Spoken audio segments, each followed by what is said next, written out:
For a good chunk of my life, I was part of a group of people who thought that a certain popular composer often plagiarized throughout their career. But I was also in a slightly outlier position because even though I believed that this composer often plagiarized over a good span of time, I still enjoyed listening to their work. Oftentimes I felt conflicted over this. The well water was tainted. Once I saw and then bought into more than a few examples of plagiarism, both shown by others and found through my own searching, I could never shake off a feeling at the back of my head that there was always a chance that what I was listening to and enjoying from this composer could be the product of plagiarism. And for me, it was less important what musical plagiarism was, what its definition and delimitations were, and more important, the intentions behind the individual who had done such a thing. In school, academic plagiarism, which is often the first or second form of plagiarism defined for someone growing up, is generally characterized as something you shouldn't do. I'm sure that different teachers and different schools from different parts of the world had their own ways of discouraging plagiarism among students. That is, I'm sure that some people told you that you shouldn't do it because it's bad, while other people told you you shouldn't do it because you'll get caught and punished. At the very least, though, I think that many of us share a general feeling that plagiarism is an act that is not usually undertaken by someone of sound judgment and upstanding character. Of course, as we all know, an answer does not negate its question, nor does the sinfulness of an act deter the fully informed individual from sinning. Sin, however, is most often defined as such by someone else. It's just that somewhere along the way, one buys into believing it to be as such. The same goes for plagiarism, I think. I maintained an understanding of plagiarism to be an act of sinfulness because of an inertial hold from the classroom, but I also understood it to be something often done in moments of desperation, because even though one who tries to be upstanding, wherever and whenever they can, sometimes partakes in sin because they feel as if they just cannot help it at the moment. I've been speaking, of course, about academic plagiarism, my point being that certain negative connotations about academic plagiarism inherited from our school days become applied towards or conflated with our feeling towards other forms of plagiarism, or plagiarism as a whole nebulous concept. For what we're talking about today, musical plagiarism can be not only an act of creative plagiarism, which in itself is very similar to academic plagiarism. Musical plagiarism can also be an act of artistic plagiarism.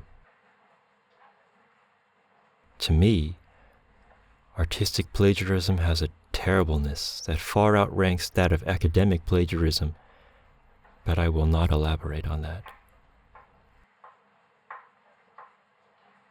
And so I had to contend with the fact that I sometimes enjoyed the work of someone who, in my view, artistically plagiarized in the past.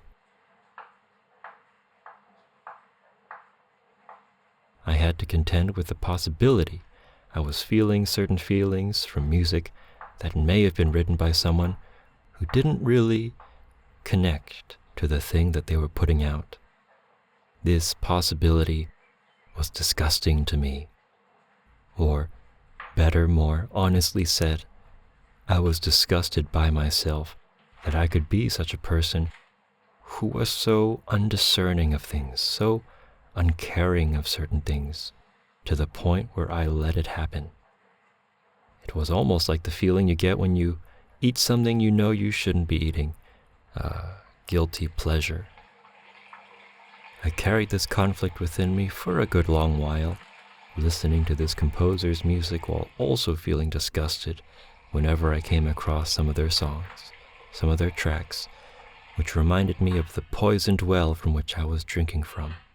But then I came across one more song, and then everything kind of fell into place, although not necessarily for the better.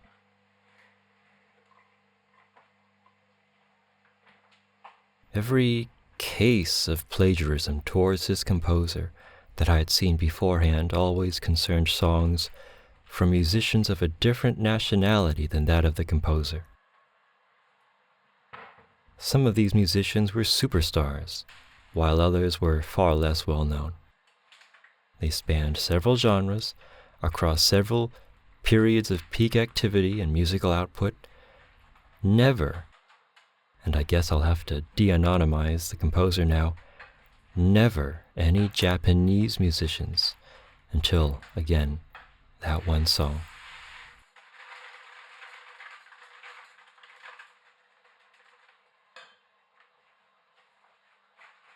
One does not simply plagiarize the first track of a debut album from an individual who was considered a musical god in Japan.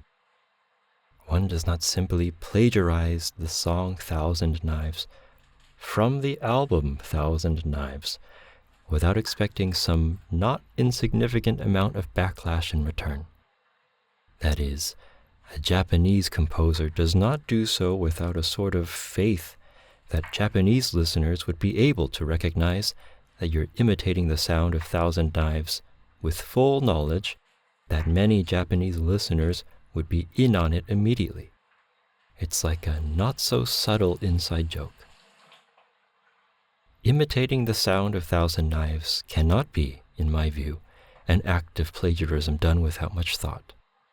It is not a crime committed by a criminal, or maybe it is better to say that I think a criminal wouldn't have even tried committing this crime because they know that they'd get caught immediately. Because it isn't a crime in the composer's view, though, there is no criminal, and thus the one who imitates the sound of Thousand Knives does so with a conscience cleaner than that of a plagiarizer. What I think it is a tribute. And once I thought this way about this one song, my perspective on all the other songs that I had thought were the product of plagiarism shifted. It's clear to me, though, that most of the fans of this composer either haven't heard this particular song or haven't heard Thousand Knives, but it's not my intention to go on some stupid crusade. That's all I wanted to say. Her actual musical prowess, I have no comments on for today because that is simply not the point.